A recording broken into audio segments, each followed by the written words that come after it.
네, 여러분 안녕하세요. 유니브티트 류정환입니다. 오늘은 7-3 맥스웰스 이퀘이션 해보겠습니다. 자, 저희가 이 제대로 된 맥스웰스 방정식을 배운다는 얘기는 7단원 전까지, 즉 6단원까지는 스태틱한 상황을, 즉 시간에 따라서 어떤 전기장이나 자기장이 변하지 않을 때의 상황을 다뤘다면은 이제 7단원부터는 타임 베링 상황, 그러니까 시간에 따라서 어떤 전기장이나 자기장이 변할 수 있는 좀 더 일반적인 상황을 다루는데, 그 일반적인 상황을 적용하면은 제대로 된 맥스웰 방정식이 완성이 됩니다. 자, 여기 보시면 테이블 7-1 있죠? 이 앞으로 잠깐 넘어가 볼게요. 자, 이게 테이블 7-1입니다. 보시면 Fundamental Relation for Electrostatic and Magnetostatic 모델이죠. 둘 다 스태틱입니다. 스태틱. 저희가 6단원까지 배웠던 내용들을 뭔가 표 하나로 정리하면은 이렇게 정리할 수가 있습니다. 자, 그런데 저희가 이 7-2 섹션에서 패러데이 법칙을 배우면서 이 이퀘이션 7-1, 이런 Fundamental Postulate for Electromagnetic Induction, 이런 식을 배웠습니다. 따라서 이제는 이 표 7-1에서의 이 스태틱한 상황에서 이젠 타임 베링한 상황으로 넘어갈 때가 됐습니다. 따라서 이 7-1에서는 이게 0이었죠. 마이너스 델 t분의 델 b가 아니라 여기 보시면 0이었습니다. 그런데 이제 이렇게 바뀌게 될 거예요. 다시 이제 원래 하던 대로 넘어와서 살펴보면은, 우선은 아까 그 표 7-1에 있던 걸 한번 써볼게요. 저런 식들은 매우 중요한 식이기 때문에 당연히 안 보고 쓸 줄 아셔야 됩니다. 자, 일단 제일 만만한 거, 제일 먼저 배웠던 이 가우스 법칙부터 쓰면은 다이버전스 오브 일렉트릭 플럭스 덴서티, 이게 로였죠. 볼륨 찰지 덴서티. 사실 이 D의 이름은 저희가 지금까지는 주로 엘렉트릭 플럭스 덴서티라고 말했었는데, 엘렉트릭 플럭스 덴서티 말고도 엘렉트릭 디스플레이스먼트란 이름이 있습니다. D를 맨 처음 배웠을 때 같이 배웠던 이름인데, 이런 개념을 잘 쓰지 않았기 때문에 지금까지는 주로 엘렉트릭 플럭스 덴서티라고 했었습니다. 그런데 엘렉트릭 디스플레이스먼트란 이름도 있다는 거 기억해 주시고요. 네, 이제 이런 식이 있었고, 그 다음에 이거랑 대응되게 다이버전스 오브 B 벡터 매그네틱 플럭스 덴서티는 이게 0이었죠. 그 다음에 컬 오브 E 필드, 컬 오브 일렉트릭 필드 인텐시티, 얘가 0이었고요. 그런데 이제 얘가 바뀌죠. 패러데이 법칙을 배우면서 마이너스 델 t분의 델 b로 이렇게 바뀌었습니다. 그 다음에 또 어떤 식이 있었냐면은 암페어스 서키탈로 컬 오브 h가 j, 이런 식도 있었죠. 스태틱한 상황에서는 얘가 0이면서 이제 이렇게 스태틱한 상황에서의 맥스웰스 이퀘이션 오브 포인트 폼 혹은 디퍼런셜 폼, 미분 형태라고도 하고 점 형태라고도 하죠. 이런 형태였는데 타임 베링으로 바뀌면서 이제 더 이상 컬 오브 E가 0이 아니게 됐고요. 마이너스 델 t분의 델 b가 됐고, 얘도 바뀝니다. 얘가 바뀌는 걸 한번 살펴볼 거예요. 어떻게 바뀌는지. 자, 얘가 바뀌는 걸 알기 위해서는 먼저 이 5-44식 뭐냐면은 Equation of Continuity, 연속 방정식이라고 하는 이 식을 한번 살펴봐야 돼요. 사실 이 식은 직관적으로 되게 쉬운 식이거든요. 저희가 어떤 닫힌 면적 S를 한번 생각해 볼게요. 닫힌 면적 S가 이렇게 있는데 여기 Q가 있다고 해볼게요. 이 면적 안에 Q가 있습니다. 그런데 이런 면적들을 통해서 전류들이 흘러나가거나 흘러 들어올 수 있습니다. 전류란 얘기는 어떤 총 단면적을 단위 시간 동안 통과한 전하다 보니까 단위가 쿨럼 퍼 세크죠. 만약에 이제 이런 단면적들을 통해서 전류가 나간다고 해볼게요. 이런 모든 면을 통해서 나갈 수도 있지만 그냥 나가는 걸 표현하기 위해서 이렇게 I라고 표현해볼게요. 물론 여기선 들어올 수도 있고 뭐 여기선 나갈 수도 있는데 전체적으로 나가는 걸 생각해 보겠습니다. 그러면은 전류가 이렇게 나가면은 전체 전하량이 줄어들겠죠. 따라서 이런 식을 쓸 수가 있습니다. I는 마이너스 dt분의 dq, 이렇게 쓸 수가 있어요. 그런데 이제 이 I를 전체 닫힌 면적에 대해서 커런트 덴서티와 ds 벡터를 내적한 이 인테그랄 폼으로 쓸 수가 있고요. 그 다음에 이 마이너스 dt분의 dq에서 이 q도 이렇게 이 전체 부피를 v라고 하겠습니다. 이 v에 대해서 rho dv, 이렇게 볼륨 찰지 덴서티를 적분한 형태로 쓸 수가 있습니다. 자, 그 다음에 여기다가 다이버전스 정리를 사용하면은 이 닫힌 면에 대한 면적 적분이 다이버전스 오브 j에다가 이 부피 적분, 이렇게 바뀌죠. 따라서 이 식과 이 식이 같은데 자세히 보시면은 이 마이너스 dt분의 d를 이 안으로 넣을 수가 있습니다. 자, 지난 시간에 한번 말씀드린 것처럼 얘는 지금 전체 부피이기 때문에 이 x, y, g에 대한 함수가 아니에요. 얘는 이미 그 x, y, g 어떤 이런 위치들을 다 적분한 결과입니다. 따라서 dt분의 d였는데 일반 미분 형태였는데 얘가 이렇게 들어가면서 델 t분의 델 로 dv, 이렇게 바뀌면서 들어가죠. 여기도 v 딱 써주시고요. 이렇게 들어가면은 이제 이 다이버전스 오브 j와 마이너스 델 t분의 델로 얘네가 같다는 걸 알 수가 있습니다. 따라서 그렇게 해서 나온 결과가 이 이퀘이션 5-44, 이 컨티뉴이티 이퀘이션이에요. 이퀘이션 오브 컨티뉴이티. 자, 이 식을 통해서 이 마지막 식을 한번 바꿔보겠습니다. 여기다가 양변에 다이버전스를 취해줄게요. 그러면은 다이버전스 오브 컬 오브 h니까 어떤 벡터에 컬을 취한 다음에 다이버전스를 취하면 무조건 0이 됩니다. 이건 저희가 2단원 마지막쯤에서 배웠었죠. 벡터 누 아이덴티티라고 했던 그 누 아이덴티티 중에 하나입니다. 자, 우변은 어떻게 되냐면은 얘는 다이버전스 오브 J가 됩니다. 그런데 다이버전스 오브 J가 항상 0이라는 건 말이 안 되거든요. 다이버전스 오브 J가 항상 0이라는 거는 이 J가 항상 일정하다는 얘긴데, 그럼 모든 공간에서의 이 J가 다 일정하면 안 되잖아요. 모든 공간에서 전류가 다 일정하다는 얘기는 말이 안 되죠. 전류가 흐르는 것도 있고 아예 진공처럼 전류가 흐르지 않는 것도 있으니까요. 따라서 이 식은 스태틱한 상황에서만 맞고 타임 베링한 상황에서는 바꿔줘야 됩니다. 저희가 방금 유도했던 이 식을 좌변으로 다 넘겨줄게요. 그럼 컬 오브 J에다가 델 T분의 델 로 더하면 0입니다. 이 상태에서 이 로를 다이버전스 오브 D 이렇게 바꿔 써줄게요. 이 식도 여기 있는 이 맥스웰 방정식 중에 하나죠. 얘를 이제 바꿔 써주면은 다이버전스 오브 J에다가 델 T분의 델 다이버전스 오브 D는 0. 이 델 T분의 델과 이 다이버전스 위치를 바꿔서 다이버전스를 묶어주겠습니다. 그러면은 J 플러스 델 T분의 델 D 이렇게 쓸 수가 있어요. 얘가 0입니다. 저희가 만약에 이제 이 결과를 이용해가지고 이렇게 가져오면은, 여기로 이렇게 가져오면은 이 다이버전스 오브 J는 0이 아니지만 이건 말이 안 되죠. 그렇지만 이 다이버전스 오브 J 대신에 이렇게 다이버전스 오브 J 플러스 델 T분의 델 D 이걸 넣어주면은 얘는 항상 0이거든요. 그러니까 이제 이런 식을 만족할 수가 있어요. 따라서 타임 베링 상황이니까 더 이상 이제 이런 스태틱한 상황에서 확립했던 이제 이런 식 대신에 이 친구를 얘로 이제 바꿔주겠습니다. 따라서 이거 지워버리고 얘로 딱 대체를 하겠습니다. 자, 그 다음에 이제 이 다이버전스 안쪽을 보시면은 이제 이렇게 되겠죠. 따라서 이 안쪽이 같다고 할 수가 있어요. 컬 오브 H가 J 플러스 델 T분의 델 D 이렇게 바뀌게 됩니다. 물론 이제 이 다이버전스를 취한 상태에서 이 다이버전스를 없애준다는 얘기는 이 다이버전스가 미분이기 때문에 미분 거꾸로 하면 이제 적분이거든요. 물론 이렇게 적분할 때는 어떤 적분 상수가 생길 수도 있겠죠. 따라서 지금 이제 이런 애들이 다 벡터니까 어떤 적분 상수도 벡터 뭐 K라고 할까요? 어떤 K 벡터 이렇게 생겨야 될 텐데, 얘는 말 그대로 어떤 상수니까 하나의 값을 가져요. 그러면은 H도 0이고 J도 0이고 D도 0이면은 얘가 뜬금없이 있으면은 말이 안 되잖아요. 따라서 적분 상수가 0이라는 걸 알 수가 있습니다. 따라서 적분 상수가 그냥 없다고 생각하시면 되겠습니다. 그럼 이제 이 식이 이제 이렇게 바뀌는 거죠. 따라서 여기도 바꿔줘가지고 더 이상 J가 아니라 J 플러스 델 T분의 델 D 이렇게 바꿔주면은 이제 이 결과물이 바로 맥스웰 방정식의 최종 완성본이 되는 거예요. 따라서 이렇게 맥스웰 방정식이 구해집니다. 이건 뭐 매우 중요하니까 여러분 꼭 알고 있어야겠죠. 한번 안 보고 한번 써보세요. 주의할 점은 여기 마이너스 부호가 있다는 거. 이 마이너스 부호가 다른 말로 렌츠의 법칙이었죠. 자, 그래서 이제 맥스웰 방정식을 완성을 했고요. 그다음 여기 한번 읽어볼까요? Note that row in equation 753C 요 식이죠, 요 식. 이 식에서 이 row, 이 볼륨 찰지 덴서티 혹은 그냥 찰지 덴서티라고도 하죠. 이 7-53C 여기 있는 이 row가 is the volume density of free charge, 그러니까 자유 전하라는 거에 주목하라는 얘기고요. 그 다음에 이 53B 여기 있는 이 J가 프리 커런트라는 것에 주목하라는 얘기입니다. 그리고 이 프리 커런트는 컨벡션 커런트 로 곱하기 U 벡터, 컨벡션 커런트일 수도 있고 컨덕션 커런트일 수도 있고 이 둘의 합일 수도 있고요. 이런 컨벡션 커런트나 컨덕션 커런트는 저희가 5단원에서 뭔지 배웠었죠. 자, 그러면 프리 찰지랑 이 프리 커런트 말고 또 뭐가 있었냐 한번 다시 기억을 되살려 보면은 제가 이렇게 페이지로 정리를 해놨거든요. 앞에서부터 보면은 폴라리제이션 찰지 덴서티, 여기서 이 폴라리제이션을 P로 써가지고 로 PS, 로 P 이렇게 썼었죠. 그 다음에 이런 찰지는 프리 찰지가 아니라 어떤 묶여있던 찰지였기 때문에 바운드 찰지 덴서티라고도 합니다. 그래서 바운드 찰지 서피스 덴서티, 그 다음에 얘는 바운드 찰지 뭐 볼륨 덴서티,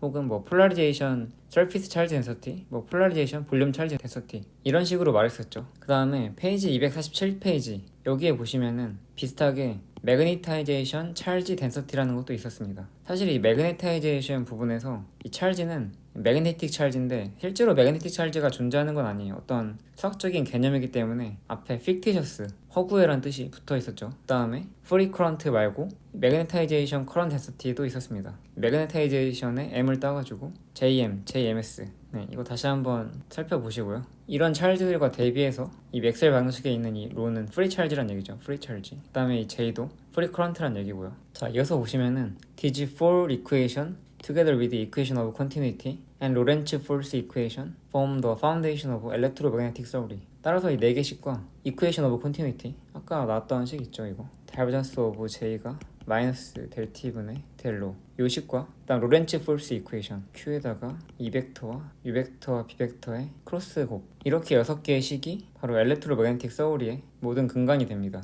이어서 보면은 although the four Maxwell's equation in equation 7-53 ABCD 요거 are consistent, they are not all independent. 인디펜던트가 아니라고 합니다. 이 인디펜던트란 얘기는 만약에 이 네 가지 식이 다 인디펜던트 하면은 이 식으로부터 나머지 세 식에 대해서 아무런 정보도 얻을 수가 없어요. 그러니까 이렇게 네 개의 식이 인디펜던트 하다는 얘기는 이 네 개 중에 어떤 하나의 식도 그 나머지의 식들과 아무 상관이 없다는 얘기인데 인디펜던트 하지 않다고 하죠. 이에서 보면 as a matter of fact 사실은 the two divergence equation 53-C and D 이 밑에 있는 두 개 can be derived from two core equation 이 A와 B by making use of equation of continuity 이게 연습 문제로도 있는 건데 직접 한번 해보시면 좋을 것 같아요. 자, 이 밑에 있는 이 두 개의 식이 이 위에 있는 이 두 식과 그 다음에 이 equation of continuity 이 식을 통해서 이 세 개를 통해서 밑에 있는 두 개를 유도할 수가 있다고. 자, 예를 들어서 여기 양변에다가 다이버전스 한번 취해볼까요? 다이버전스 취해보면은 다이버전스 오브 컬 오브 E 얘는 다이버전스 오브 마이너스 델 t분의 델 b인데 어떤 벡터의 컬에다가 다이버전스 취하면 무조건 얘 0이죠. 그리고 얘도 좀 형태를 바꿔가지고 마이너스 델 t분의 델 이렇게 두고 컬 오브 b 이렇게 딱 두면은 얘가 0이라는 게 나옵니다. 그렇다는 얘기는 다이버전스 오브 b가 컨스탄트란 얘기죠. 근데 이게 컨스탄트면 뭘까요 과연? 이게 컨스탄트면은 그냥 하나만 생각해봐도 됩니다. 예를 들어서 이렇게 고리전류가 있는데 이렇게 고리전류가 있으면은 자기장이 이런 식으로 생기죠. 이때 어떤 면적을 이렇게 생각해주면은 닫힌 면적에 대해서 비벡터 면적 적분해주면은 얘가 0이잖아요. 이 고리전류에 한해서는 나가는 자기장과 들어가는 자기장이 같으니까.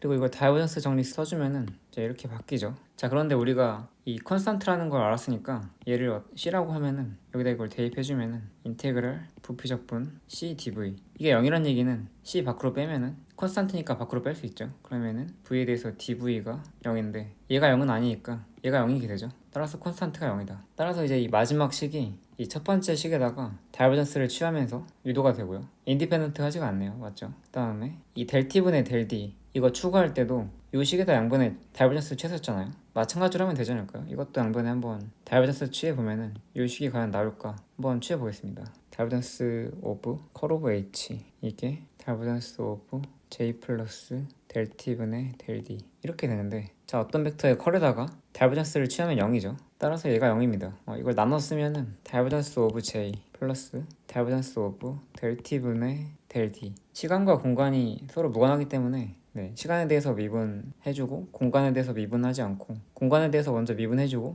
나중에 시간에 대해서 미분해도 됩니다. 따라서 얘를 순서를 바꿔볼게요. 델 t분의 델 다이버전스 오브 t 이렇게 바꿔보겠습니다. 그리고 이 값이 0이란 얘기죠. 0. 그런데 저희가 이퀘이션 오브 컨티뉴이티 연속 방정식에 의하면은 컬 오브 j가 얘가 마이너스 델 t분의 델 로기 때문에 얘를 왼쪽으로 좌변으로 옮기면은 플러스로 바뀌면서 0이 됩니다.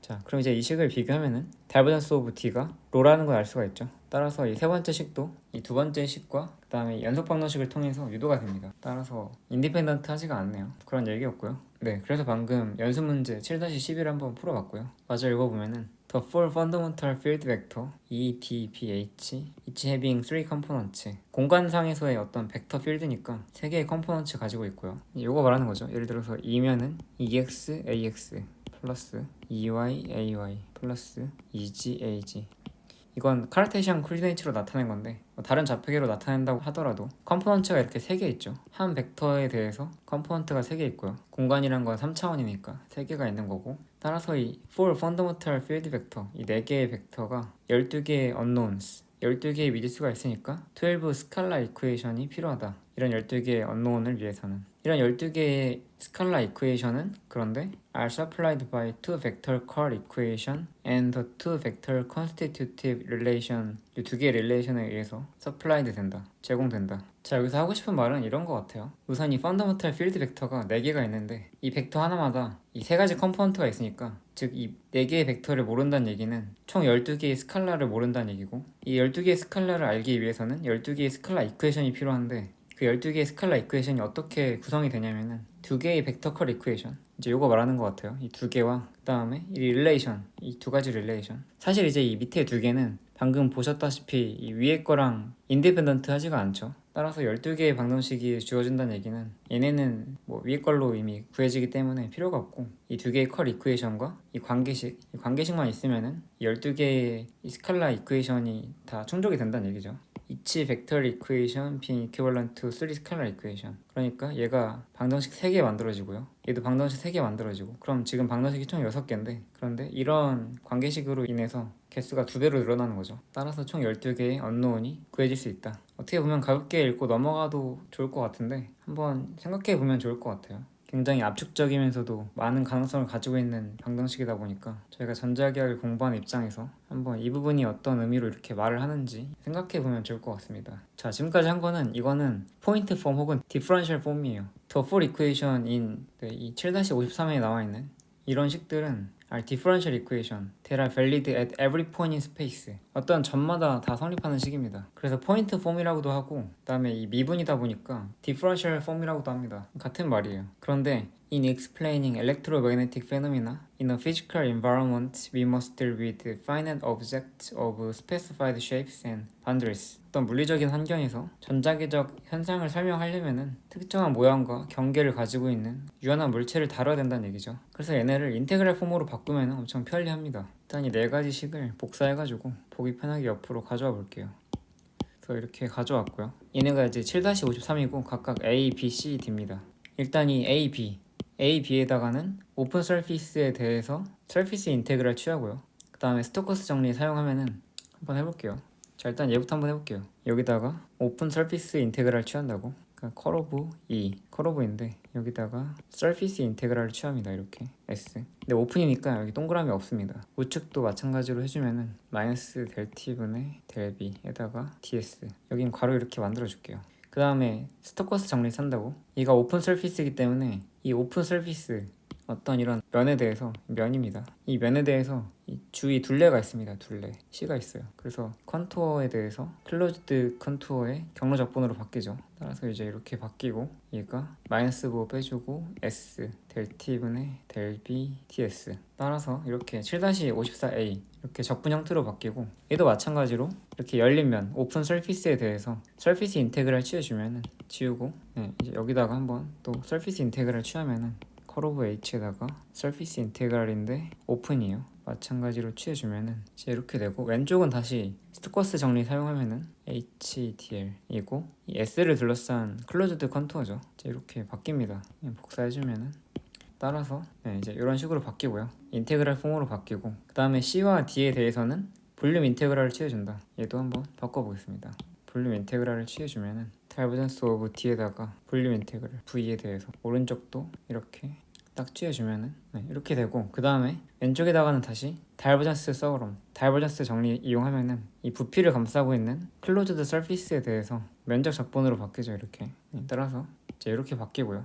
이제 이 7-54C 식이죠. 마찬가지 방법으로 얘도 다이버전스 오브 B에다가 부피 적분 이렇게 취해주고요. 오른쪽은 뭐 0에다가 부피 적분 취해봤자 0이겠죠. 그 다음 얘도 마찬가지로 다이버전스 서브럼 써주면은 부피를 감싸고 있는 클로즈드 서피스에 대해서 면적 적분으로 바뀌면서 이제 이게 0이다. 따라서 이제 이제 이런 식이 완성이 되죠. 여러분도 한번 해보세요. 이거 안 보고 한번 해보세요. 이것도 안 보고 처음부터 써본 다음에 오픈 서피스에 대해서 적분해보고 그 다음에 부피에 대해서 적분해보고요. 자, 따라서 이렇게 4개의 7-54 이런 방정식 인테그랄 폼이 만들어졌습니다. 만들어졌고 그 다음 뭐 7-54A 이 식 같은 경우에는 7-2에 나왔던 패러데이 법칙, 패러데이스 로 오브 엘렉트로매그네틱 인덕션 얘랑 똑같고 그 다음에 7-54B 얘 같은 경우에는 이제 암페어스 서키탈 로에다가 타임 베링 부분이 추가된 거죠. 자, 그럼 다시 한번 주목하라. 롯데 더 커런트 덴서티 J 이거 프리 커런트라는 거. 메이 컨시스트 오브 컨벡션 커런트 컨벡션 커런트와 컨덕션 커런트 덴서티고 그 중에서 컨벡션 커런트 덴서티는 자유롭게 전하들이 있는 상황에서 전하들이 움직일 때 생기는 거고 그 다음에 이런 컨벡션 커런트 덴서티는 컨덕팅 미디엄 즉 도체 상황에서 엘렉트릭 필드에 의해서 생기는 거고 이 시그마는 컨덕티비티죠. 컨덕티비티 전기 전도도 로는 볼륨 찰지 덴서티고 이 U 벡터는 속도 벡터고요. 벨로시티 벡터. 그 다음에 여기서 이제 J 벡터에 대해서 서피스 인테그랄 해주면은 얘는 이렇게 I로 바뀌는 거고요. I로. 그 다음에 이 부피 적분, 이 볼륨 찰지 덴서티의 부피 적분도 그냥 Q라고 쓸 수 있겠죠. 닫힌 면적 안에 있는 Q. 이 전류 I도 이 컨투어를 지나가는 전류라고 할 수 있고요. 따라서 형태가 I와 Q로 이렇게 바뀔 수 있습니다. The surface integral of J is the current I. I는 I인데 어떤 I냐면은 flowing through the open surface S. 오픈 서피스 S를 통과한다는 얘기는 오픈 서피스 S를 둘러싼 컨투어 안을 통과한다는 얘기죠. 같은 말입니다. 그 다음에 7-54C 이거는 가우스 법칙이고요. 자, 그 다음에 이 7-54D 얘 같은 경우에는 이 식을 활용해서 우리가 어떤 막 B를 막 구하고 그러긴 좀 어려운데, 그런데 C와 비교해 보면은 C에서 이 오른쪽에 있던 게 엘렉트릭 찰지니까 54D에서는 얘를 매그네틱 찰지라고 가정을 하면은 매그네틱 찰지가 0이다. 즉 매그네틱 찰지는 존재하지 않는다. 좀 더 정확히 말하면은 there are no isolated magnetic charge. 어떤 고립된 자기 전하는 존재하지 않는다. 이런 걸 알 수가 있습니다. 따라서 디퍼런셜 폼 혹은 포인트 폼이죠. 여기다 써줄게요. 포인트 폼이라고. 따라서 포인트 폼과 인테그랄 폼에 대해서 이렇게 정리가 되어 있습니다. 각각 이름이 패러데이 법칙, 암페어스 서키탈 로, 가우스 법칙. 여기서는 딱히 뭐 이름이 따로 없는 것처럼 되어 있는데 얘도 가우스 법칙이라고 종종 부릅니다. 근데 이제 일반적인 가우스 법칙이 아니라 자기장에서의 가우스 법칙이라고 말합니다. 보통은. 혹은 이 책에서처럼 의미하는 바가 중요한 요소가 No isolated magnetic charge, 고립된 어떤 자기 전하가 없다, 그렇게 생각해도 되고요. 이거 다 안 보고 한번 써보세요. 그 다음에 의미도 좀 파악해 보시고요. 자, 예제 7-5 한번 풀어보겠습니다. On AC voltage source of amplitude V0 and angular frequency omega, VC is V0 sin omega t is connected across a parallel plate capacitor C1 as shown in figure 7.7. 그림 보라고 되어 있네요. 네, 여기 교류 전압원 AC 볼티지 소스가 있고 이 VC가 이렇게 V0 sin 오메가 t로 변하고요. 그림에다 써주겠습니다. 얘가 V0 sin 오메가 t 이렇게 변하고, 그 다음에 캐패시턴스가 C1인 이 캐패시터가 이렇게 연결되어 있고요. 패러럴 플레이트 캐패시터고,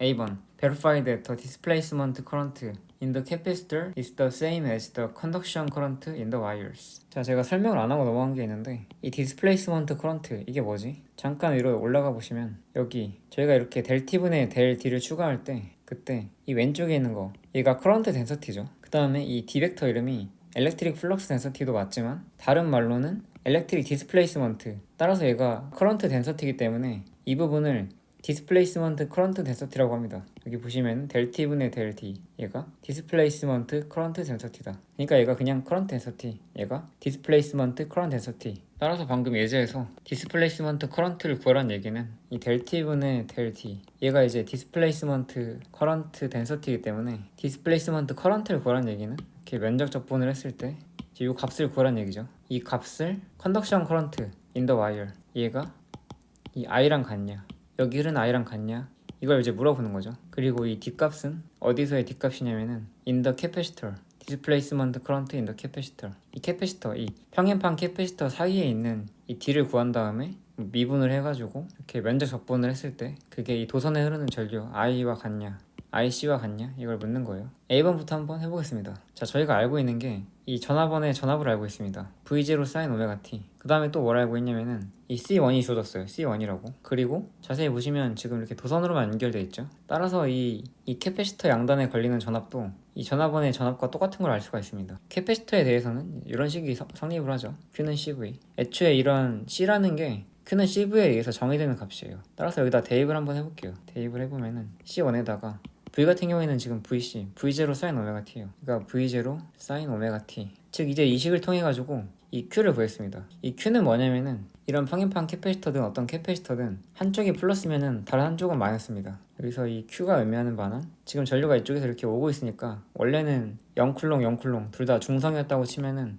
플러스의 전류가 이렇게 흐르면은 플러스의 전하가 쌓이겠죠. 따라서 이렇게 플러스, 그 다음에 여기 마이너스 전하. 그런데 이 플러스 전하가 온 게 실제로는 얘가 이제 컨덕터니까 실제로는 여기 있던 전자들이 이렇게 이동해가지고 여기 쌓인 거겠죠. 어찌됐든 이런 이유로 여기 있는 Q와 여기 있는 Q가 크기가 같습니다. 부호가 반대고. 따라서 여기는 플러스 Q, 이 반대쪽은 마이너스 Q고, 이 플러스 Q 마이너스 Q를 대표해가지고 그때 이런 플러스 Q 마이너스 Q가 얼마큼 캐패시터 표면에 생기느냐, 이제 이거에 관한 게 묘식인 거죠. 실제로 이런 전하들은 어떻게 생기냐면은 평행판 캐패시터가 이렇게 있으면은 도선이 지금 이렇게 연결돼 있죠. 딱 여기 쌓입니다. 여기 이 표면에 여기 플러스 Q가 쌓이고 여기 이렇게 마이너스 Q가 쌓입니다. 마이너스 Q. 네, 뭐 이제 이런 데는 안 생기고요. 네, 이제 이런 상황에서 저희가 이제 Q를 이렇게 구했습니다. 얼마큼 쌓이는지 알아냈어요. 이 쌓이는 Q를 보니까 이렇게 시간에 따라서 변하는 걸 볼 수가 있죠. 자, 그 다음에 저희가 또 뭘 아냐면은 평행판 캐패시터의 캐패시턴스를 압니다. 이 평행판 캐패시턴스 이 C1이 어떤 식을 성립하냐면은 엡실론 D분의 A를 성립하죠. 이 A는 뭐냐면은 이 평행판 캐패시터의 이 넓이에요. 넓이가 A고 그 다음에 D는 이 거리입니다. 여기서 뭐 거리가 나와 있거나 넓이가 나와 있지 않지만 넓이가 A고 거리가 D라고 하겠습니다. 그 다음 여기서는 지금 진공인 거 같으니까 따로 뭐 말이 없으니까 얘는 엡실론 제로라고 하겠습니다. 엡실론 제로. 따라서 이제 요 식이 엡실론 제로로 딱 바꿔주면은 네, 이제 이렇게 쓰이겠죠. 얘를 한번 여기다 대입을 해줄게요. 다시 Q를 쓰면은 Q는 엡실론 제로 D분의 A V0 사인 오메가 T 이렇게 되고요. 자, 저희가 지금 해야 될 게 이 컨덕션 커런트 요 IC와 그 다음에 이 디스플레이스먼트 커런트를 비교해야 되죠. 지금 이거는 디스플레이스먼트 커런트 덴서티를 적분해 준 거니까 더 이상 디스플레이스먼트 커런트 덴서티가 아니라 디스플레이스먼트 커런트 덴서티는 지워줄게요. 그 다음에 여기 디스플레이스가 아니라 디스플레이스먼트죠. 디스플레이스먼트 오타가 좀 있었네요. 그럼 저희가 구해야 될 게 얘랑 같다는 걸 보여야 되니까 이 Q식을 변형해가지고 IC를 먼저 표현해 보겠습니다. 이 Q는 어떤 애냐면은 여기 지금 쌓인 전류예요. 이 플러스 Q입니다. 플러스 Q. 그럼 이 그림에서처럼 이런 닫힌 면에 대해서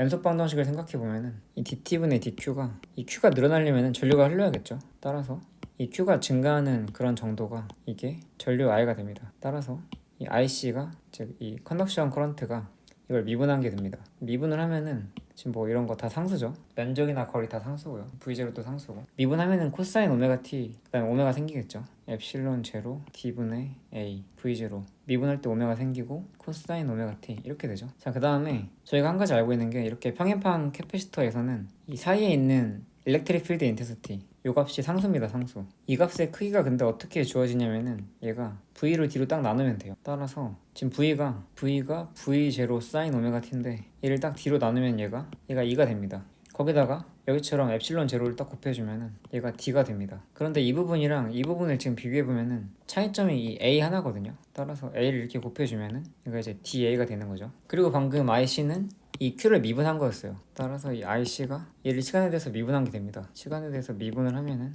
이렇게 되겠죠. 근데 이제 다시 쓰면은 이 DA는 뭐랑 같냐면은 D 곱하기 A인데 이렇게 평행판 캐패시터에서는 D가 항상 일정하기 때문에 이 D 벡터와 이 DS 벡터 면적 적분을 한 게 DA가 됩니다. 따라서 이렇게 쓸 수가 있죠. 따라서 저희가 IC가 컨덕션 커런트가 디스플레이스먼트 커런트와 같게 됨을 보였습니다. 그 다음 B번 Determine the magnetic field intensity at a distance r from the wire. magnetic field intensity면은 H죠. H. 이 H는 암페어스 서킷할로 쓰면 편하죠. 이 그림을 좀 활용해 볼까요? 여기 보시면은 여기 S1이 있죠. S1 잘 안 보이는데 S1이라고 표기가 되어 있습니다.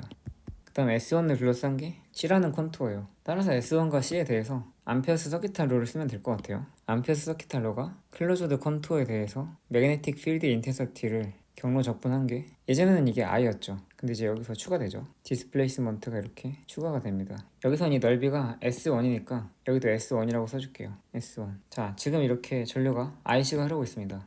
이 I도 IC로 바꿔줄게요. 그 다음에 이런 S1에 대해서는 이 D값이 0입니다. 이 D는 지금 여기 사이에서만 0이 아닌 거죠. 따라서 여기서는 이 D는 0이에요. 따라서 이건 뭐 생각하지 않아도 될 것 같아요. 전류 IC가 이렇게 흐르니까 여기는 어떤 대칭성이 존재해가지고 H 곱하기 2파이 R이 될 테고 이 값이 IC이기 때문에 H는 2파이 R분의 IC 이렇게 구할 수가 있습니다. IC에 대입을 하면은 IC가 아까 몇이었냐면은 DT분의 DQ였죠.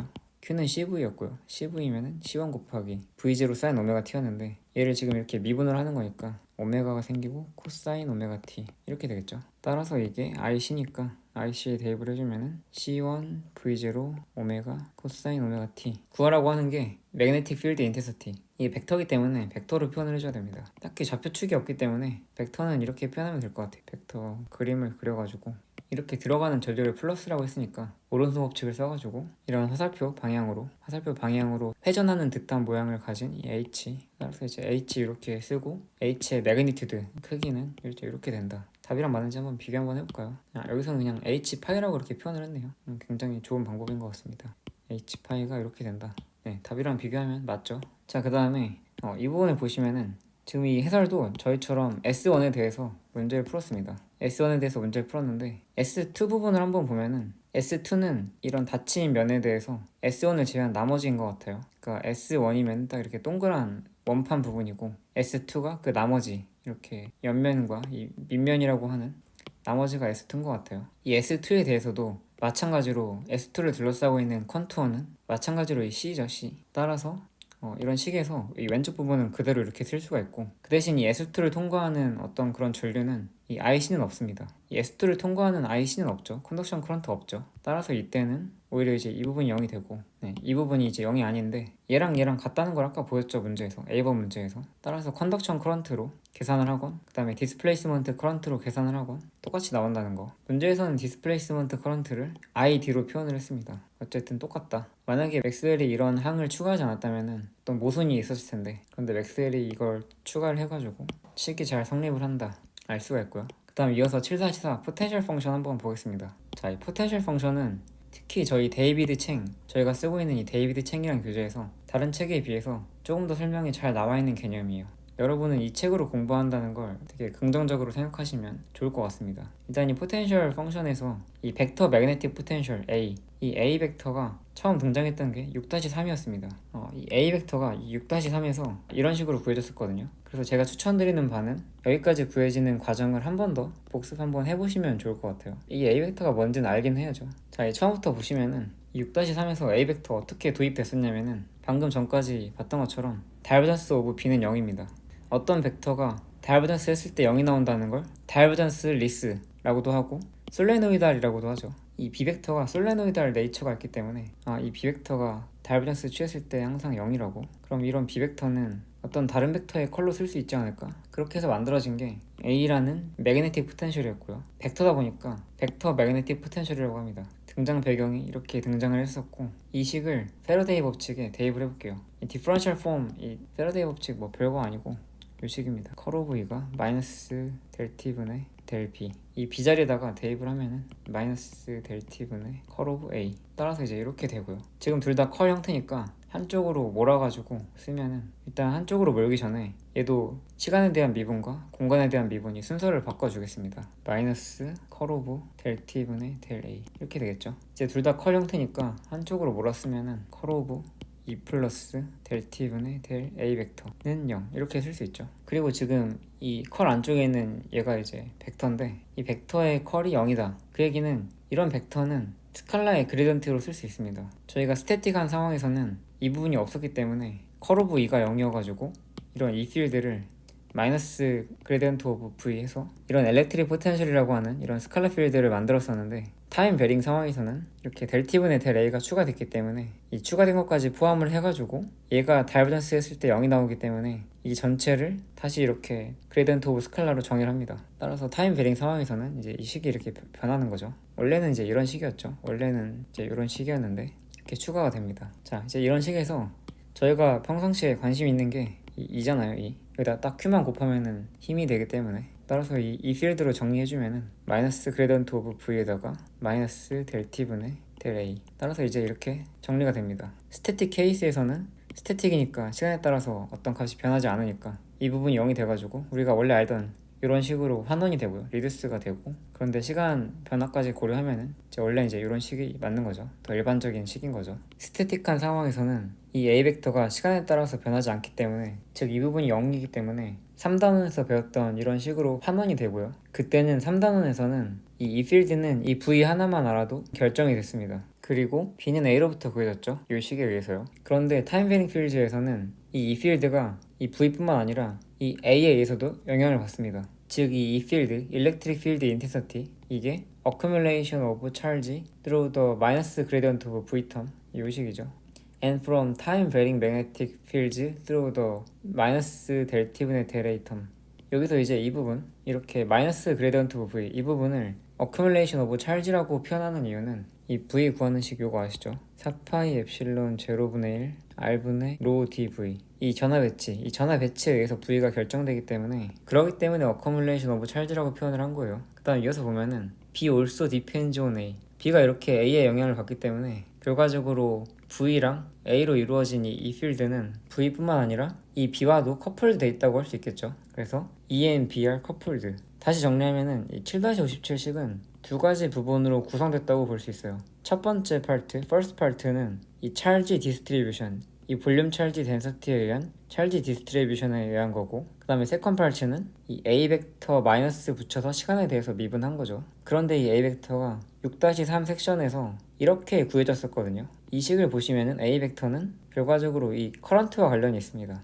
따라서 이 커런트와 관련 있는 A를 미분을 하니까 결국에는 타임 베링 커런트와 관련이 있는 거죠. 따라서 V, 이런 V를 알고 그 다음에 A, 이렇게 A를 알면은 결국에는 이 필드, 이 일렉트릭 필드 인텐서티, 매우 중요한 이 필드를 알 수가 있습니다. 자, 그러면은 우리가 원래 알던 이 V와 A 구하는 이 두 식을 적용하면은 모두가 해피하게 이 필드를 마스터할 수 있을까요? 그렇지가 않습니다. 왜냐하면 이 두 가지 해는 어떤 해냐면은 The preceding two equation were obtained under static condition. 스태틱한 상황에서 구해진 거거든요, 이게. 각각 4-6과 6-21 이 방정식에 의해서 구해진 해였죠, 이게. 여기 4-6이랑 6-21 보시면은 얘가 이제 푸아손 방정식이었고 얘도 푸아손 방정식이랑 같은 형태였던 식이었죠. 푸아손 방정식이었는데 결국 이 V는 이 전화 배치에 의해서 만들어진 거기 때문에 3단원 초반에서 배웠던 이제 이런 식을 통해서 V를 구할 수 있기 때문에 이제 4-6의 해를 이렇게 쓸 수가 있었고, 그 다음에 이 식이랑 이 식이랑 차이가 스칼라냐 벡터냐, 그 다음에 이 문자들이 이렇게 V냐 A냐 뭐 로냐 J냐 엡실론 분의 1이냐 뮤 제로냐 이제 이런 차이였는데 수학적인 형태가 비슷하기 때문에 이 A 벡터도 저희가 비슷한 형태로 이렇게 구했습니다. 이렇게 V랑 A를 구했었는데 얘네들이 근데 스태틱한 상황에서 구했다는 얘기죠. 그런데 여기 보시면 뭐라고 되어 있냐면은 이 V랑 A를 결정짓는 이 로와 J가 시간에 따라서 얼마든지 변할 수가 있단 말이에요. 그런데 그러면 한 가지 문제가 발생하는 게, 자 이제 이런 식이 의미하는 바는 뭐냐면은 그림으로 한번 표현을 해보면은 어떤 이런 부피 요소에 전화 배치가 있다고 해보겠습니다. 이 전화는 상수는 아니고 이렇게 x, y, g 그 다음에 시간에 대해서도 변할 수가 있기 때문에 이렇게 4개의 변수를 가지고 있는 그런 함수입니다. 그때 이 v는 뭐냐면은 v는 어떤 한 점에서의 v 값이에요. 엘렉트릭 포텐셜 값입니다. 그래서 저희가 이 v를 구할 때 대표적으로 이렇게 어떤 한 위치, 이런 한 위치에 있는 이런 부피 요소에 대해서 이 길이, 이 거리, 이 r을 고려해서 r분의 로, 이 부분을 로라고 하면은 지금 부피 요소니까 로에다가 dv 곱해가지고 로 dv, 이렇게 r과 이 로 dv, 이 r분의 로 dv 이제 이렇게 해가지고 이걸 적분해가지고 v를 구했단 말이에요. 그런데 지금 시간에 따라서 이 로 값이나 이 j 값이 바뀌면은 어떤 문제가 발생하냐면은 이런 로 값들이 커지면은 이 v 값도 커지겠죠. 그 다음에 이 로 값들이 작아지면은 이 v 값도 작아질 텐데 이 로 값이 커진다고 그 즉시 이 v 값이 커지지가 않습니다. 이 로 값이 커지면은 v 값도 커지긴 하는데 이 로 값이 커졌다고 이 v 값이 바로 커지는 게 아니라 이 로 값이 커짐으로 인해서 발생하는 그런 영향력이 이 거리에 알만큼 떨어져 있는 이 v에 영향을 미치는데 시간이 걸립니다. 보통은 빛의 속도로 이런 정보가 전달된다고 하죠. 그리고 저희가 어떤 막 과학 이런 글 같은 거 읽다 보면은 세상에 있는 어떤 정보도 빛보다 빠른 속도로 전달될 수 없다, 뭐 어떤 힘도 그렇고 뭐도 그렇고 다 빛보다 빨리 전달될 수가 없잖아요. 얘도 마찬가지로 만약에 이 점에서 이 로 값이 2배가 되더라도 그 즉시 여기서 이 v 값이 2배가 되는 게 아니라 정보가 전달되는데 걸리는 시간이 유한합니다. 그거에 관한 게 제가 이 색깔 칠해놓은 거예요. 이런 지금 스태틱한 상황에서 구한 이 솔루션은 문제가 뭐냐면은 This solution may themselves be time dependent because rho and j may be function of time. 이 rho랑 j가 시간에 따라서 바뀔 수가 있는 건데 But they neglect the time retardation effects associated with the finite velocity of propagation of time varying electromagnetic fields. 이 time retardation effect를 무시했다는 얘기죠. 그러니까 여기서 어떤 이런 이 rho dv가 여기서 dv에 기여한다고 하면은 이 dv는 r분의 rho dv 이렇게 쓸 수 있을 텐데 여기서 rho가 시간에 대한 함수죠. 얘가 어떤 공간 s, y, g 및 시간에 대한 함수입니다. 당연히 이 v도 시간에 대한 함수죠. 얘는 부피 요소인데 지금 v랑 헷갈리니까 좀 소문자로 다시 쓰겠습니다. 이렇게 얘도 x, y, g, t 요건데 이 t가 같지 않습니다. 거리가 떨어져 있기 때문에 현재 v에 영향을 미치는 이 시간은 여기서는 이 t보다는 좀 더 느립니다. 마치 이제 이거랑 비슷하죠. 저희가 하늘에 떠 있는 이렇게 하늘에 별이 딱 떠 있으면은 저희가 이렇게 보기에 거리가 600광년이면은 여기서 출발한 빛이 저희 눈까지 오는데 600년이 걸리기 때문에 저희가 보고 있는 이 별의 모습은 이 별의 현재 모습이 아니라 600년 전의 모습이죠. 만약에 그 사이에 이게 폭발해서 없어지더라도 지금은 존재하지 않더라도 저희는 과거를 보기 때문에 별이 아직 폭발하지 않은 모습을 볼 수가 있습니다. 저희한테 영향을 끼치는 이 별빛이 지금 시간이 아니라 이 600년이라는 시간이 걸리기 때문에 마찬가지로 지금 이런 점에서의 이 dv 값도 현재의 시간의 값이 아니라 과거 시간의 값에 영향을 받습니다. 따라서 이 t가 뭔가 이렇게 다르게 표시해줘야 될 것 같아요. t 프라임이라든가 이런 식으로. 그래서 이런 걸 리탈데이션 효과라고 합니다. 타임 리탈데이션 이펙트. 리탈데이션은 지연이라는 뜻이 있죠. 지연. 시간 지연 효과가 있습니다. 이어서 읽어볼게요. When rho and j vary slowly with time at a very low frequency and the range of interest r is so small in comparison with the wavelength, it is allowable to use equation 58 and 59. In equation 55 and 57 to find quasi-static fields. 따라서 이런 식을 그냥 써서는 안 되는데, 자 다시 정리하면은 저희가 지금 이 필드를 알려면은 이 V랑 A를 알아야 되는데 V는 예전엔 이렇게 구했었고 A는 이렇게 구했었어요. 그런데 스태틱 상황이 아니라 타임 베링 상황에서는 이런 식들을 그대로 쓰지 못한다는 얘기죠. 그런데 만약에 시간에 따라서 얘네가 바뀌긴 바뀌더라도 매우 천천히 바뀌는 상황이면은 이런 시간 정도는 좀 무시할 수 있다는 얘기죠. 시간 지연 효과 정도는 무시할 수 있다는 얘기죠. 왜냐면은 이 걸리는 이 전달된 속도가 빛의 속도이기 때문에 걸리는 시간이 매우 짧아가지고 만약에 이런 로나 혹은 이런 제이들이 천천히 변한다면은 충분히 천천히 변한다면은 그냥 이 식을 쓸 수 있다. 그렇게 천천히 변한다는 게 쿼지 스태틱 필드란 얘기죠. 실제로는 스태틱 필드가 아닌데 그런데 천천히 변하기 때문에 쿼지 준한다. 스태틱에 준하는 상황이다. 그래서 언제 이렇게 이런 식도를 쓸 수가 있냐 하면은 로 앤 제이 로와 제이가 매우 천천히 변할 때 천천히란 말은 주관적이기 때문에 좀 더 객관적으로 표현을 하면은 이 거리 R이 좀 짧을 때 뭐에 대해서 짧냐면은 이 웨이브 랭스에 대해서 짧을 때 예를 들어서 이게 진짜 빛의 속도로 전달된다고 하면은 빛의 속도 C는 파장에다가 프리퀀시 딱 곱해서 구해지는데 파장을 표현하면은 F분의 C 혹은 F분의 1이 주기이기 때문에 CT 이렇게 쓸 수가 있죠. 따라서 이 거리 R이 이 람다보다 이 파장보다 훨씬 짧으면은 어느 정도 이런 식도로 쓸 수 있다는 얘기죠. 에러 베리 로우 프리퀀시니까 만약에 이게 프리퀀시가 매우 작다면은 이게 매우 작은 거니까 빛의 속도가 일정하면은 이 람다가 매우 큰 거겠죠. 이게 작으니까 이 값이 매우 크기 때문에 거리 R에 비해서 파장이 길면은 쿼지 스태틱 필드로 쓸 수가 있다. 나중에 또 얘기가 나오니까 지금은 한 이 정도로 이해하시면 됩니다. 따라서 이 쿼지 스태틱 필드 이거는 뭐 정확한 건 아니고 어떤 근사적인 거죠. 그런데 이제 이런 조건이 맞아 떨어지면은 꽤 정확한, 나름 그래도 오차가 많진 않은 그런 어프록시메이션이고, 이런 조건이 충족되면은 쿼지 스태틱 필드로 어프록시메이션을 충분히 할 수 있기 때문에 유용하게 쓰일 때가 많다. 뭐 서킷 티어리에서도 쓰이고 필드 티어리에서도 쓰인다. 그렇지만 만약에 솔스 프리퀀시가 매우 빠르면은 쿼지 스태틱 솔루션을 쓸 수 없다. 이 타임 리탈데이션 이펙트는 이제 앞으로 머지않아 배우게 됩니다. 자, 이어서 보겠습니다. Let us substitute 55 and 57 into 53p. 55랑 57, 53p 각각 이제 이런 식입니다. 자, 이 두 식을 여기다 이제 대입을 할 거고요. 대입을 할 때 그냥은 못하고 이런 릴레이션 이용해가지고 대입을 하면은, 대입을 한번 해보겠습니다. 여기다 대입을 하는 거니까 컬 오브 h 대신에 여기 h가 지금 없죠. 네, 이제 얘를 대입해줘야죠.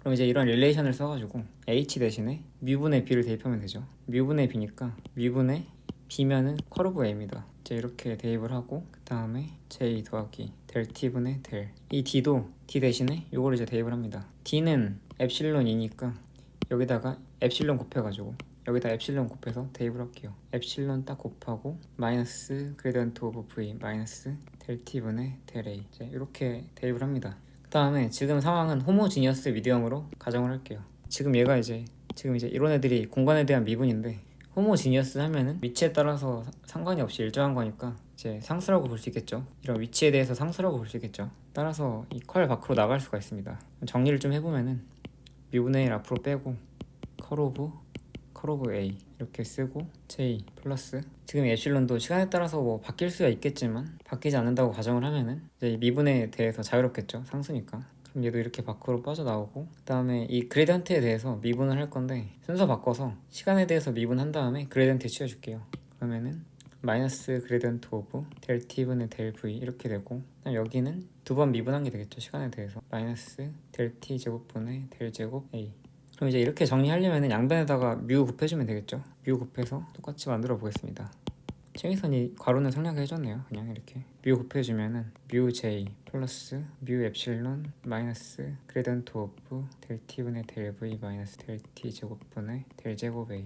이렇게 되고, 그 다음에 여기다가 벡터 아이덴티티 적용을 하면은, 이것도 뭐 외우신 분들은 그냥 하시겠지만 저는 딱히 외우진 못해서 ABC 벡터 이렇게 있다고 하면은 백캠 룰이죠. 백캠 룰 쓰면은 B 먼저 써주고, 100이니까 BAC, 캡이니까 이거 그대로 딱 적용해주면은 지금 얘랑 얘 비교하면 이제 A랑 B랑 둘 다 이 그레디언트 표시죠. 결국 이 C만 고려해주면 되겠네요. 이 C 위치에다가 A 다 써주겠습니다. 이렇게 C 위치에 딱 써주고, 나머지는 둘 다 데로퍼레이터 써주고, 그래서 이제 이 아이덴티티 이용하면은 이제 식이 이렇게 바뀌고요.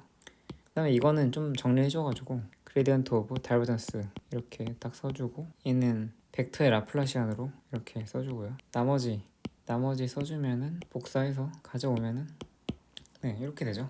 그러면 이제 이런 식이 됩니다. 여기서 이 부분이랑 이 부분 한쪽으로 몰아줄게요. 자, 우측으로 보내보겠습니다. 우변으로. 그러면은 우변 먼저 써주면은 좌변 여기 이렇게 딱 써놓고, 우변 먼저 써놓으면은 벡터 라플라시안 오브 A 마이너스 뮤 엡실론 델 T 제곱분의 델 제곱 A. 그 다음에 나머지들은 좌변으로 보내면 되죠. 좌변으로 보내면은 얘는 원래 좌변이었고, 이거 좌변으로 보내면 마이너스 뮤 J, 그 다음에 이거 넘기면 플러스, 이렇게 되죠. 좌변이랑 우변 여기선 바꿔서 표현했어요. 저희도 좌변이랑 우변 바꿔주면은 좌변 왼쪽에 정리해주고, 우변도 마이너스 뮤 J 맨 앞으로 가고, 그 다음에 여기 둘 다 그레디언트이기 때문에 묶어서 써주겠습니다. 네, 그럼 이제 이렇게 되죠. 자, 이렇게 왔는데 뭐 지금까지 하는 거는 그냥 책 따라서씩 정리하는 거니까 뭐 저 따라서 안 하고 직접 다 해보신 다음에 빨리 감기 하셔도 됩니다. 자, 여기서 저희가 예전에 어떤 걸 했었냐면은, 처음에 이 A 벡터 배울 때 이 A 벡터에 관한 거 막 식 유도할 때 어떻게 했었냐면은, 이제 A 벡터는 정의는 이렇게 되죠. 이렇게 정의되는데 이거 하나만으로는 부족합니다. 어떤 벡터를 정의하려면은 그 벡터에 대해서 다이버전스와 컬 두 개를 알아야지 정의할 수가 있습니다. 정확하게 뭔지, 얘가 뭔지. 근데 처음에 이 식만 가지고는 얘밖에 안 나와 있어요. 얘밖에. 그래서 예전에 6-3 할 때는 이걸 그냥 0이라고 정했습니다. 이걸 딱 0으로 정함으로써 이 A를 이제 정확하게 딱 정의를 하는 거죠. 근데 그때는 스태틱 상황이었어요. 스태틱 상황. 이제는 다르게 정의할 겁니다. 이제는 얘가 0이 아니라 이 전체가 0이다 이렇게 정의할 거예요. 저희가 이렇게 정리한 이 식에서 딱 이 안에 해당하는 거예요. 이 안에. 그러니까 다시 우리가 A를 이렇게 컬 오브 A는 B가 되는 A로 딱 정했는데, 이것만으로는 A를 정확하게 정해진 게 아니죠. 이 B는 실제 자연계에 존재하는 어떤 힘과 관련된 성질이고, 이 A는 우리가 수학적으로 쉽게 써먹기 위해서 우리가 마음대로 좀 정하는 건데, 스태틱 상황에서는 이제 이렇게 정했었고요. 지금 상황에서는 이걸 0으로 만드는 걸로 정하면 좋겠다 싶어가지고 얘를 딱 0이라고 정합니다. 당연히 이제 스태틱 상황이면은 이제 이 부분이 0이 되면서 예전에 정했던 그 스태틱 상황으로 환원이 될 수 있는 거죠. 그래서 이제 이렇게 정한 이 조건을 로렌츠 컨디션이라고 합니다. 로렌츠 컨디션 혹은 로렌츠 게이지. 이렇게 정한 게 이 벡터 매그네틱 포텐셜을 위한 거기 때문에 로렌츠 컨디션 for potentials 혹은 로렌츠 게이지 for potential 이렇게 얘기를 합니다. 이렇게 정하고, 그러면은 이 벡터 A에 대한 식이 이 부분이 이제 0이 되면서 좀 더 간단해져요. 저희가 스태틱 상황이 아닐 때는 이제 이런 식이 아니라 원래 이렇게 6-21 이런 식이었죠. 그런데 이제는 스태틱 상황이 아니라 타임 베링 상황에서는 이제 이런 애가 추가된 거예요. 근데 이거를 뭐라고 읽냐면은 이 7-63 이거를 non homogeneous wave equation for vector potential A. 일단 wave equation이라고 합니다. wave equation. 이게 뭔데 왜 wave equation이라고 하지? wave는 파동 아닌가? 이걸 왜 파동 방정식이라고 하지? 그 다음에 여기 non homogeneous는 뭐냐면은, 저희가 미분 방정식에서 이렇게 미분 방정식이 있을 때 이 오른쪽에 여기가 0인 거를 보통 호모지니어스라고 할 때가 있거든요. 근데 지금 보시면 여기는 0이 아니죠. 따라서 논 호모지니어스라고 하는 거예요. 그러니까 여기가 0이 아니기 때문에 논 호모지니어스고, 그 다음에 이런 부분 때문에 웨이브 이퀘이션이라고 합니다. 그 다음에 벡터 필드, 지금 벡터 매그네틱 포텐셜 A에 관한 거니까 벡터 포텐셜 A에 관한 거고. 자, 그러면은 과연 이 식이 왜 웨이브 이퀘이션인가, 왜 파동 방정식인가, 그 이유를 파동의 가장 간단한 형태인 펄스를 가지고 설명을 해보겠습니다. 펄스란 건 뭐냐면은, 예를 들어 여기 이렇게 줄이 있습니다. 그 줄의 끝 여기를 잡고 빠르게 위로 올렸다가 다시 내렸어요. 그러면 뭔가 이런 모양의 펄스가 이렇게 이동을 쭉 합니다. 이제 이런 걸 펄스라고 합니다. 펄스. 저런 펄스가 이렇게 X축을 따라 이동하고 있다고 해볼게요. X축을 따라서 플러스 X축 방향으로 V의 속도로 이동하고 있다고 해보겠습니다. 그 다음에 여기 이렇게 Y축을 생각해 볼게요. 이때 X 위치에서의 파동의 높이를 생각해 볼 수 있을 거예요. 파동의 높이를 Y라고 하면은 이 Y는 X의 함수입니다. X가 여기냐 여기냐에 따라서 이 파동의 높이가 달라지죠. 이 펄스의 높이가 달라지죠. 그 다음에 시간이 지나면은 이 같은 X에 대해서도 같은 x에 대해서도 파동이 이동을 하기 때문에 이 높이가 바뀝니다. 따라서 x의 함수일 뿐만 아니라 시간의 함수이기도 합니다. 자, 이번에는 시간이란 걸 잠시 잊어버리고 이 파동 함수의 그래프에 대해서 생각을 해볼게요. 이 파동 함수의 그래프 y는 fx라고 해보겠습니다. y는 fx인데 시간이 t초만큼 지나면은 이 그래프는 x축 방향으로 vt만큼 이동을 합니다. 따라서 y는 fx 대신에 x 빼기 vt 이렇게 쓸 수가 있어요. t초가 지날 때마다 vt만큼 x축으로 평행이동을 하기 때문에 따라서 이 함수의 높이, 이 y 값은 x와 t의 함수임에서 동시에 y는 fx라고 하는 어떤 모양에 대해서 fx 빼기 vt로 쓸 수가 있습니다. 따라서 오른쪽으로 이동하는 펄스는 뭔가 이렇게 쓸 수가 있고요. 만약에 왼쪽으로 이동을 한다 그러면은 그때는 xt 함수 y는 fx 플러스 vt라고 쓸 수가 있습니다. 오른쪽으로 이동하는 얘를 가지고 한번 살펴볼게요. 얘를 x에 대해서 미분을 한번 해볼게요. 지금 이 y는 x와 t 두 가지 변수를 갖고 있기 때문에 x에 대해서 미분을 하는 거를 델 x분의 델 y라고 하면은 얘는 f 프라임 x 빼기 vt가 되고요. 시간에 대해서 미분을 하면은 f 프라임 x 빼기 vt인데 시간에 대해서 미분을 하는 거니까 이 속에 있는 마이너스 v를 곱해줘야겠죠. 따라서 마이너스 v를 이렇게 곱합니다. 만약에 마이너스 x축 방향으로 이동하는 얘 같은 경우에는 이렇게 되겠죠. 델 x분의 델 y는 f 프라임 x 플러스 vt일 거고 델 t분의 델 y는 f 프라임 x 플러스 vt에 v가 곱해져야 될 거예요. 따라서 왼쪽으로 이동하는지 오른쪽으로 이동하는지에 따라서 이 부호가 달라집니다. x축으로 이동하든 y축으로 이동하든 두 가지를 다 포함하려면은 자, 이번에는 얘를 x에 대해서 한 번 더 미분을 해줄게요. 즉 이 식을 x에 대해서 두 번 미분하는 거죠. 그러면은 델 x 제곱분의 델 제곱 y는 f2 프라임 x 마이너스 vt고 델 t 제곱분의 델 제곱 y는 f2 프라임 x 마이너스 vt의 마이너스 v의 제곱입니다. 이번에는 이 경우에도 v의 제곱이 되겠죠. 두 번 미분하는 거니까. 따라서 이렇게 미분을 두 번 해주면은 왼쪽으로 이동하는 펄스에 대해서도 성립하는 식이 되고 오른쪽으로 이동하는 펄스에 대해서도 성립하는 식이 됩니다. 따라서 이동 방향에 상관없이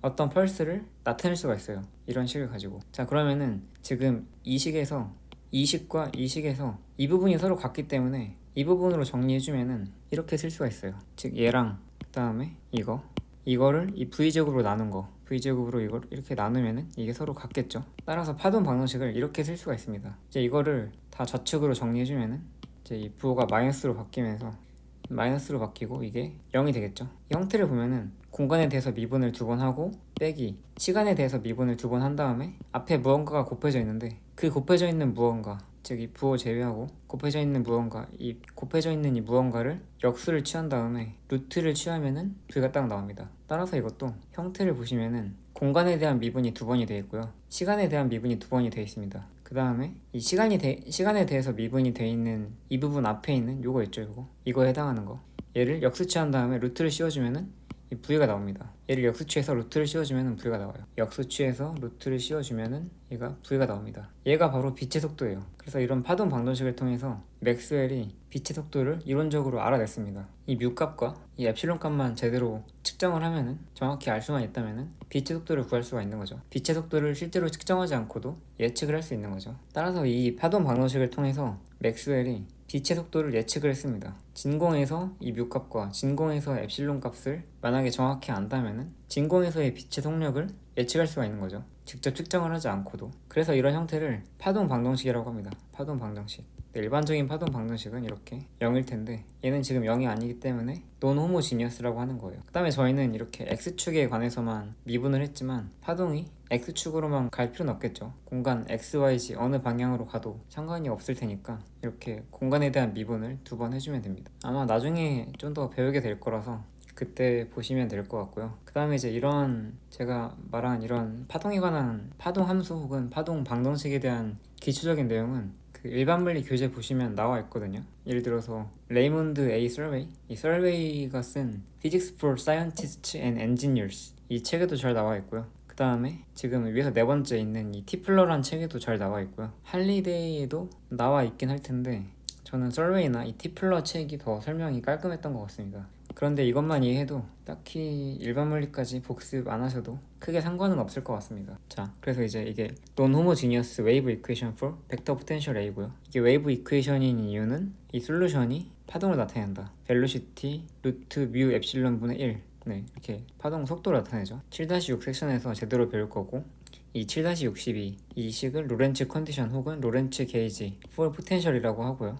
그다음 스태틱 상황에 대해서는 이 부분이 이제 0이니까 다이버전스 오브 A는 0. 예전에 6-20에서 이 A 정의할 때 나왔던 이 식으로 환원이 되고요. 이 로렌츠 컨디션은 이퀘이션 오브 컨티뉴이티, 이 연속 방정식과 일맥상통하다고 하는데, 일치한다고 하는데, 이게 이제 증명하는 문제가 7-12에 나오거든요. 그냥 7-12도 별거 없습니다. 그냥 이걸 증명하라 이거예요. 이게 뭐 간단하진 않은 것 같아서 스킵을 하겠습니다. 인터넷에 보니까 되게 우아한 방법으로 증명하는 것도 있고, 그 다음에 좀 길게 증명하는 것도 있는 것 같은데, 저희는 진도를 위해서 건너뛰겠습니다. 자, 방금 이거는 wave equation for vector potential A고요. 이번에는 wave equation for the scalar potential V도 구할 수가 있습니다. 스칼라 포텐셜 V에 대한 wave equation은 7-53C 요 식에다가 7-57을 대입을 합니다. 요걸 대입을 합니다. 대입을 한번 해보겠습니다. 다이버전스 오브 D 대신에 요거 대입하는 거죠. 그러면 엡실론 2니까 엡실론 곱해주고 이 대신에 요걸 대입을 하면은 마이너스 그레던트 오브 V 빼기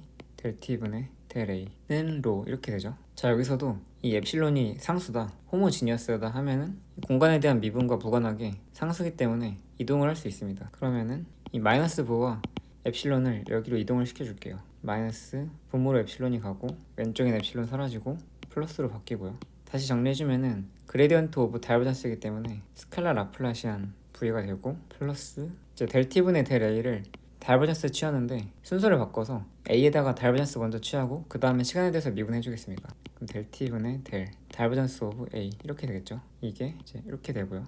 그 다음에 앞에 있는 식을 이용합니다. 이 7-61을 이용을 해요. 요거를 그러면은 다이버전스 오브 A는 마이너스 뮤 엡실론 델 T분의 델 V가 되겠죠. 따라서 요거 대신에 마이너스 뮤 엡실론 델 T분의 델 V 이걸 대입해주면 라플라시안 오브 V 마이너스 뮤랑 엡실론 둘 다 시간에 대해서 변하지 않는다고 하면은 앞으로 빠지고 델 T 제곱분의 델 제곱 V는 마이너스 엡실론분의 로 이렇게 되죠. 네, 따라서 이제 이렇게 되고 얘도 마찬가지로 공간에 대한 미분 두 번에다가 시간에 대한 미분 빼줬어요. 마찬가지로 웨이브 이퀘이션 for 스칼라 포텐셜 V고요. 그 다음에 여기가 0이 아니죠. 논호모지니어스입니다. 여러분이 한 가지 오해하시면 안 되는 게 분명히 지금 이 뮤나 엡실론이 공간에 따라서 변하지 않는다. 즉 우리가 다루고 있는 이런 매질이 여기서도 이런 미디움이 호모지니어스하다 했는데 이 호모지니어스하다는 가정하에 만들어진 이런 식들이 왜 논호모지니어스냐. 여기서의 논호모지니어스는 방금처럼 이 컨스탄트 엡실론이라고 분명히 했는데 이 매질이 갑자기 논호모지니어스라는 게 아니라 이렇게 미분 방정식에서